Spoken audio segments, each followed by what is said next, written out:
আসসালামু আলাইকুম। আশা করি সবাই ভালো আছেন। আজকে খুব সহজ আর ইজি একটা রেসিপি আপনাদের সাথে শেয়ার করব। ঘরে যদি সব ইনগ্রিডিয়েন্টস থাকে তাহলেই খুব সহজেই আপনি এই রেসিপিটা তৈরি করে ফেলতে পারবেন। প্রথমেই আমি ৪ পিস ব্রেডের সাইডগুলা কেটে রাখছি। এই ব্রেডগুলো আমাদের রেসিপিতে লাগবে।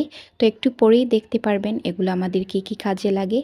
তো চলুন রেসিপিতে কী লাগে সেটাই দেখে আসি। আমাদের লাগবে ২ স্লাইস লেবু, একটা ডিম, কিছু পেঁয়াজ কুচি, গুঁড়ো মশলা লাগবে মরিচের গুঁড়া, ধনিয়ার গুঁড়া, লবণ, টেস্টি সল্ট এবং আদা বাটা।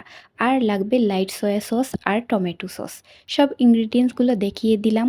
এবার একটা বাটিতে মাছের কাঁটাগুলো বেছে মাছগুলো ভালো করে ম্যাশ করে নিলাম। এবার দিয়ে দিলাম গোলমরিচের গুঁড়া 1/2 চা চামচ আর 2 টেবিল চামচ পেঁয়াজ কুচি। এবার দিয়ে দিব আগে যেই মশলাগুলো দেখিয়েছিলাম সবগুলো এড করে দিব এটার মধ্যে। তারপর দিয়ে দিব লেবুর রস। এবার দিয়ে দিব 1 টেবিল চামচ লাইট সয়া সস, 1 টেবিল চামচ টমেটো সস, তারপর দিয়ে দিব একটা ডিম।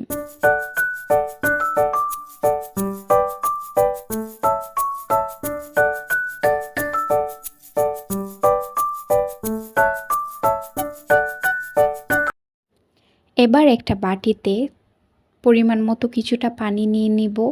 তারপর আগে যে ব্রেডগুলা কেটে রেখেছিলাম সেই ব্রেডগুলা এখানের মধ্যে পানিতে ভালো করে ভিজিয়ে পানিগুলা ভালো করে ঝরিয়ে এই মাছে দিয়ে দিব। এভাবে আমি প্রায় 5 পিস ব্রেড দিয়েছি।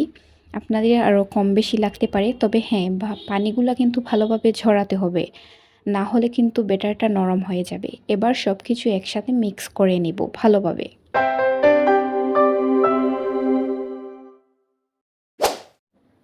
এবার একটা বাটিতে 2 টেবিল চামচ ময়দা, 1/2 চামচ কর্নফ্লাওয়ার, সল্ট অ্যান্ড পেপার দিয়ে ভালো করে মিক্স করে একটু একটু করে পানি দিয়ে একটা ব্যাটার বানিয়ে নিতে হবে।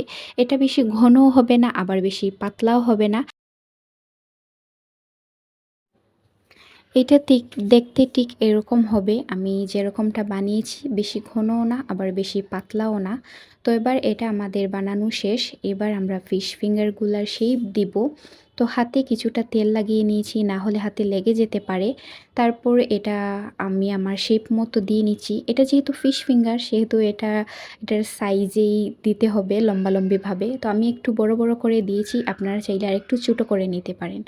তো প্রথমে ফিশ ফিঙ্গারগুলো আর নিজের শেপ মতন দিয়ে দিলাম। তারপর ময়দার ব্যাটারে চুবিয়ে তারপর ব্রেডক্রাম লাগিয়ে প্লেটে রেখে দিলাম।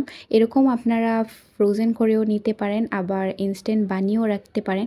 এই তো একটার পর একটা আমি সবগুলা একই রকমভাবে বানিয়ে নিচ্ছি। আর এই ব্যাটারের মধ্যে বেশিক্ষণ ডুবিয়ে রাখবেন না, না হলে ফিঙ্গারগুলো একদম বেশি নরম হয়ে যাবে।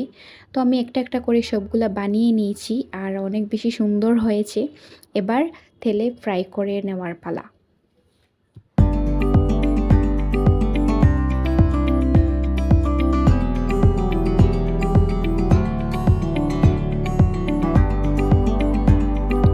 কড়াইতে পরিমাণ মতো তেল দিয়ে লো টু মিডিয়াম হিটে আমি ফিশ ফিঙ্গারগুলো ভেজে নিচ্ছি। বেশি আঁচে দিলে ব্রেডক্রাম্বগুলো পুড়ে যাবে আর কালারটা দেখতেও সুন্দর হবে না আর খেতেও ভালো লাগবে না। তো লো টু মিডিয়াম হিটেই অবশ্যই ভাজবেন। আর এই তো রেডি হয়ে গেল আমার ফিশ ফিঙ্গার। মাত্র 2 পিস মাছ দিয়ে আমার প্রায় 10টার মতো হয়েছে ফিশ ফিঙ্গার। আরও বেশি বা হতে পারতো, কিন্তু আমি একটু বড় বড় করে বানিয়েছি। এটা যেমন দেখতে অনেক বেশি সুন্দর হয়েছে আর খেতেও অনেক বেশি মজা হয়েছে। আপনারা চাইলে ট্রাই করতে পারেন। যদি আমার রেসিপিটি আপনাদের কাছে ভালো লেগে যায় আমাকে কমেন্ট করে জানাতে পারেন, আর যদি আপনারা ট্রাইও করে থাকেন তাহলেও কিন্তু আমাকে জানাতে পারেন। আর ভেতরটা আমি দেখিয়ে দিচ্ছি কত বেশি সফট আর কত বেশি সুন্দর হয়েছিল। তো আমার ভিডিওটা এই পর্যন্তই। যদি ভালো লাগে একটা লাইক দিয়ে দিবেন। Thanks for watching.